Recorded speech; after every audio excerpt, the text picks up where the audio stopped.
Hello everyone, myself Ramlas Meena, Assistant Professor Chemistry from Government College Kota.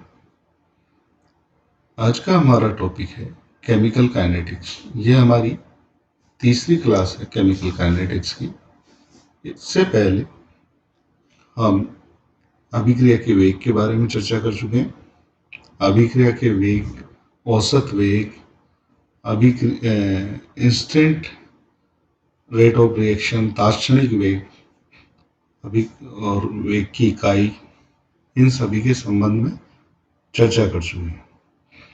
आज की class में हम वेग नियम, जो कि आपने प्रीवियस क्लासेस में 11th और 12th में पढ़ा और समझा है, इसका रिवीजन करते हैं। जनरली एक रिएक्शन को निम्न समीकरण से प्रदर्शित करते हैं, जहां इधर क्रियाकारक है जो कि उत्पाद में परिवर्तित होता है।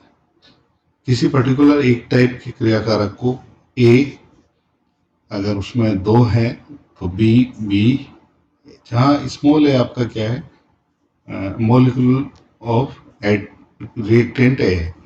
इसी तरह b molecule of reactant b, जो कि आपके अभिक्रिया में भाग ले रहे हो, उसी अनुपात में इन्हें लिखा जा रहा है, जिससे स्टोक्यो के मितीय समीकरण को प्रदर्शित किया जा रहा है।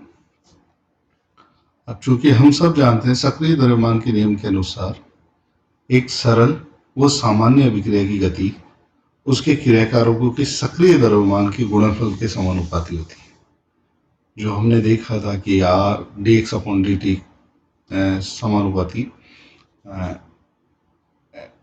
ब्रैकेट में आप रिएक्टेंट ए की कंसंट्रेशन लिख के पावर के रूप में आप एयर लिख देते थे, मल्टीप्लाई बाई सेकेंड रिएक्टेंट, ऐसे आगे बढ़ते जाते थे।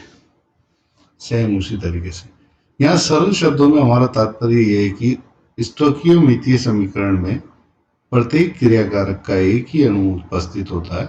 यदि क्रियाकारक के अणुओं की संख्या एक से अधिक है तो वेग समीकरण में उस क्रियाकारक की सांद्रता पर वह संख्या घातांक के रूप में आ जाती है। आगे आपको बताएंगे किस तरह से आती है, जो कि आप पढ़ चुके। वैसे जो संख्या उस क्रियाकारक के अणुओं की अभिक्रिया की स्टोकियोमीतीय समीकरण में उपस्थित है। जैसे वो प्रीवियस समीकरण देख लीजिए, अगर इसका रेट ऑफ रिएक्शन लिखें तो उपरोक्त अभिक्रिया को अभिक्रिया वेग समीकरण निम्न प्रकार प्रदर्शित किया जा सकता है। रेट ऑफ रिएक्शन आर को D x upon d t भी लिख रहे हैं हम, जहाँ D T time, D x concentration में परिवर्तन, इक्वल टू क्या होगा, समानुपाती। अब यहाँ मैंने डायरेक्ट लिख दिया, समानुपाती हटा के कांस्टेंट के ले लिया, जो कि एक स्थिरांक होगा। वो क्या होगा, आपका वेग स्थिरांक होगा। यहाँ कंसंट्रेशन ऑफ रिएक्टेंट ए, और जितने स्टोकियोमीतीय समीकरण में उसके मॉलिक्यूल उससे रिप्रेजेंट कर रहे हैं, वो पावर के रूप में आ जाएगा A multiply by B, reactant B, और उसके सामने जितने, जैसे यहाँ बी है, अगर यहाँ 2 होता तो वहाँ 2 आ जाएगा पावर के रूप में, यहाँ 3 होता तो पावर के रूप में यहाँ 3 आ जाता। और इस तरह से जितने भी रिएक्टेंट अभिक्रिया में आएंगे वो सब आप मल्टीप्लाई करते जाएंगे, और उनके आगे जितनी भी संख्या लिखी होगी वो पावर के रूप में आ जाएगी। ये जनरली हम सब जानते हैं कि अभिक्रिया का वेग समीकरण इस तरह से लिखा जाता है। और के जहां वेग स्थिरांक है, वेलोसिटी कांस्टेंट है, या इसे गति स्थिरांक भी कहा जाता है, रेट कांस्टेंट भी कहा जाता है। और उपयुक्त व्यंजक तथा समीकरण को वेग नियम या रेट लॉ या वेग समीकरण भी कहा जाता है। यदि समस्त क्रियाकारकों की सांद्रता का मान इकाई हो, इस वाले रिएक्शन में हम मान रख के देखेंगे, अगर इनकी क्रियाकारक रिएक्टेंट ए, बी, ये सब मान लीजिए आप, इनकी रिएक्टेंट की सांद्रता 1 हो। अगर यहाँ 1 रखेंगे, कितनी भी पावर हो, कितने भी मॉलिक्यूल 2 हो 3 हो, 1 की पावर हमेशा क्या होती है आपकी एक ही होगी या 1 ही आएगा। तो ये मान रखने पर ये सब, इन सब की वैल्यू क्या हो जाएगी 1, मल्टीप्लाई तो ये यहाँ सिर्फ k रह जाएगा। r equal to d x upon d t equal to k. दूसरे तरीके से हम d x equal to k d t भी लिख सकते हैं, या k equal to d x upon d t. K की इक्वल किसके होगा, d x upon d t के।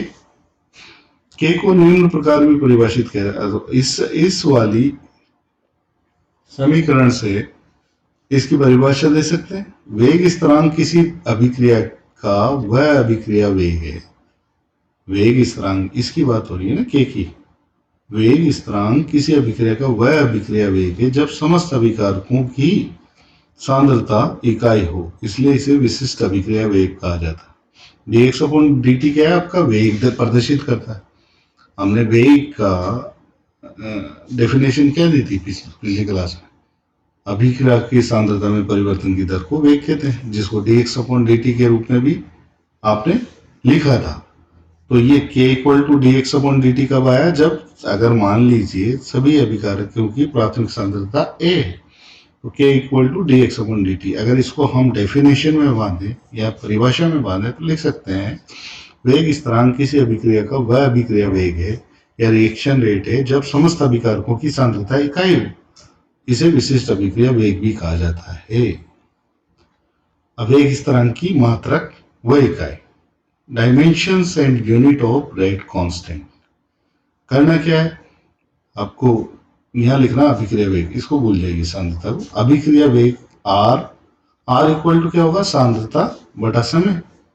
अभिक्रिया वेग क्या है, सांद्रता में परिवर्तन की दर को ही वेग कहा जाता है, अभिक्रिया वेग कहा जाता है। तो सांद्रता बटा समय डेफिनेशन से आ गया, समय के साथ में सांद्रता में परिवर्तन, सांद्रता बटा समय। सांद्रता क्या होती है, मोल पर लीटर। एक लीटर में उपस्थित मोलों की संख्या उसकी सांद्रता कहलाती है। तो मोल पर लीटर पर सेकंड इसका क्या आ गया, अभिक्रिया वेग का। इसको ऐसे भी लिख सकते हैं, मोल पर लीटर पर सेकंड, या मोल लीटर को कैपिटल एल में -1 भी लिखा जाता है, एस -1 मतलब पर सेकंड, मोल पर लीटर पर सेकंड ऐसा यूनिट में लिखते हैं। अब वेग स्थिरांक का, ये तो अभिक्रिया वेग का आ गया, मान लो इसका D x upon d T का, क्योंकि हमने वेग स्थिरांक की मात्रक ज्ञात करने के लिए हम समीकरण 3 में मान रखते हैं। प्रीवियस समीकरण आपने देखा, उसको 3 मान लो, यहाँ लिख लीजिए आप, और इसमें मान रखेंगे तो D x upon d T का तो क्या लिख देंगे, मोल पर लीटर पर सेकंड। मोल पर लीटर मल्टीप्लाई बाय 1/सेकंड पर सेकंड इक्वल टू, अब यहां सबका मान लिख सकते हैं। ए क्या है, concentration of A, concentration of A आपको क्या लिखेंगे, मोल पर लीटर। अब यहाँ आपका ए तो पावर है, मोल पर लीटर, ये बी का भी सेम ऐसे लेंगे, ऐसे सो एन आगे। अगर इनको इस समीकरण को इधर ले जाएं, के की मान ज्ञात करना है, तो मोल पर लीटर पर सेकंड तो बचेगा, और यहाँ इनको ये पलट जाएंगे, लीटर प्रति मोल की power A multiply by litre प्रति मोल बी, और आगे जितने भी रिएक्टेंट आप यूज कर रहे हो, अगर इसको देखा जाए तो इसको ऐसे लिख सकते हैं, लीटर प्रति मोल आधार सेम रखें। आप एक फॉर्मूला है लोग का, लोग ए, जैसे ए की पावर नहीं, लोग का क्या, आप सीधे घातांक नियम पढ़े होंगे आपने, ए की पावर एम, ए की पावर बी, ए की पावर एम मल्टीप्लाई बाई ए की पावर बी मल्टीप्लाई बाई ए की पावर सी। तो इसको ऐसे लिख सकते हैं, ए की पावर ए प्लस बी प्लस सी। सेम वही फॉर्मूला आप यहाँ यूज करेंगे, तो यहाँ लिख लेंगे ए लीटर प्रति मोल ए प्लस बी और सो एन तक जो भी लिख लेंगे। अब चूंकि ये लीटर प्रति मोल यहाँ है, तो इसको चेंज करेंगे हम लीटर प्रति मोल में। लीटर प्रति मोल लगते ही यहाँ -1 हो गया। अब -1 हो गया तो आप a प्लस बी प्लस सी इनको और -1 को इधर ले आएंगे। समझे, समझने की कोशिश करें, सिंपल घातांक नियम है। मैथ्स के स्टूडेंट को समझने में कोई दिक्कत नहीं होती, लेकिन बायो में थोड़ा सा हो सकता है कि प्रॉब्लम आ रही हो। सिंपल मैथमेटिक्स है, आपको समझने की कोशिश करें।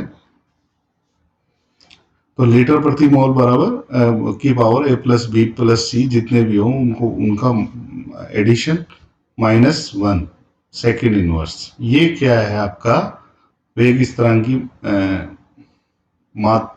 एक जनरल फॉर्मूला है, उसकी यूनिट स्थिरांक की मात्रा ज्ञात करने का। ये याद रख लीजिए आप के, एक मिनट,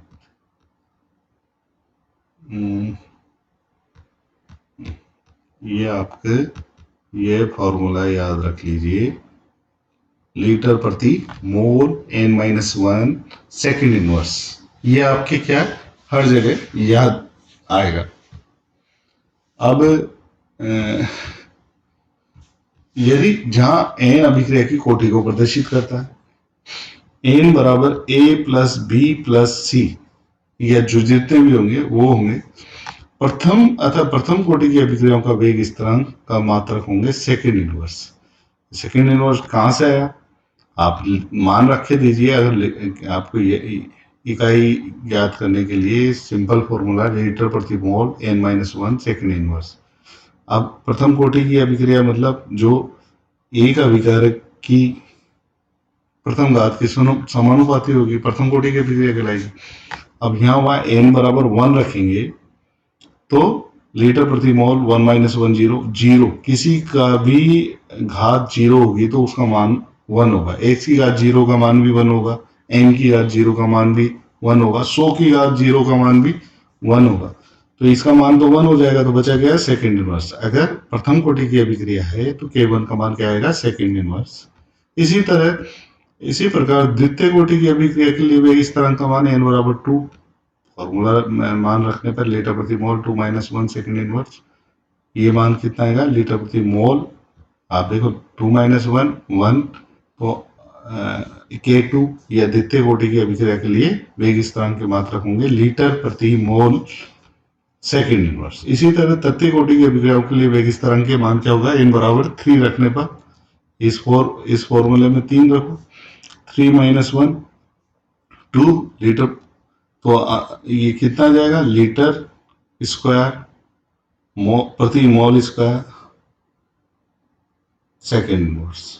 इसी प्रकार अगर शून्य कोटि की अभिक्रियाओं के लिए वेग स्थिरांक का मान ज्ञात करना हो तो क्या होगा, K0 बराबर लीटर प्रति मोल 0-1 लीटर सेकेंड इनवर्स। 0-1 का मान क्या होगा, मोल पर लीटर कर लेंगे, तो इसका मात्रक क्या होगा जीरो कोटि की अभिक्रिया के लिए, मोल पर लीटर पर सेकेंड।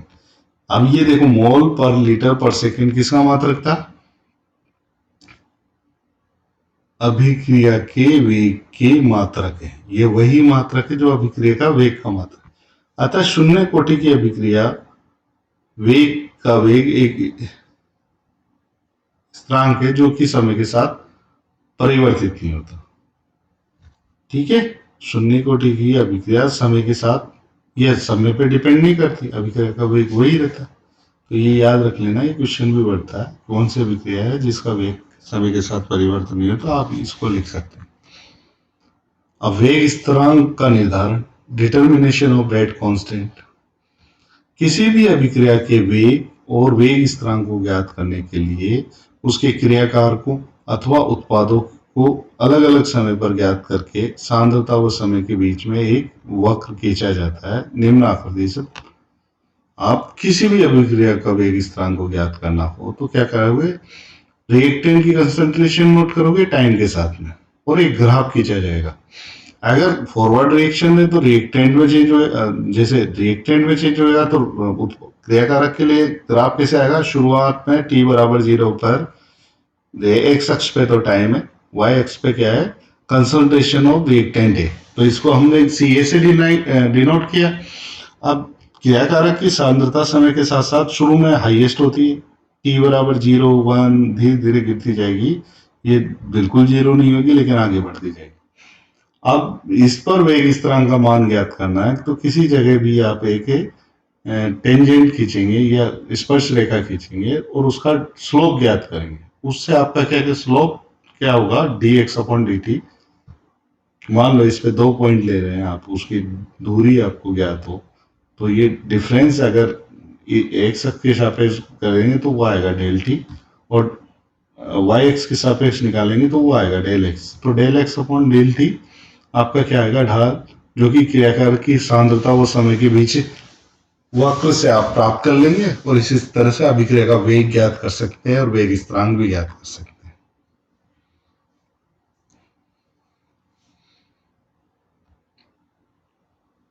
नेक्स्ट है, अगर उत्पाद के संदर्भ में आप जानना चाहें तो उत्पाद की सांद्रता t बराबर 0 पर 0 होती है, लेकिन जैसे जैसे आप क्रियाकारक उत्पाद में परिवर्तित होता है, समय के साथ साथ उत्पाद की सांद्रता बढ़ती जाती है।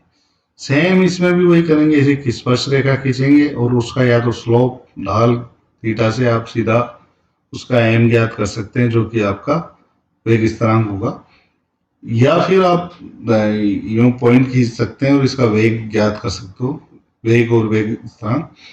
जैसे डेल सी डी क्या है, कंसंट्रेशन ऑफ प्रोडक्ट डी, 0 से बढ़ती जा रही है और ये टाइम के साथ, तो डी सी डी टी दोनों ज्ञात कर सकते हैं सेम रिएक्टेंट की तरह उत्पाद की सांद्रता व समय में खींचे गए वक्र की सहायता से। इन दोनों वक्रों की सहायता से निम्न में से किसी भी विधि द्वारा अभिक्रिया के वेग को ज्ञात किया जाता है। t के किसी मान के लिए वक्र पर एक टेंजेंट या स्पर्श रेखा खींची जाती है। इस टेंजेंट का स्लोप ही वह अभिक्रिया का वेग को प्रदर्शित करता है। स्लोप है ना, ग्राफ के समय के किसी छोटे से अंतराल के लिए क्रियाकारक और उत्पाद की सांद्रता में परिवर्तन dx ज्ञात किया जा सकता है, ज्ञात करते हैं।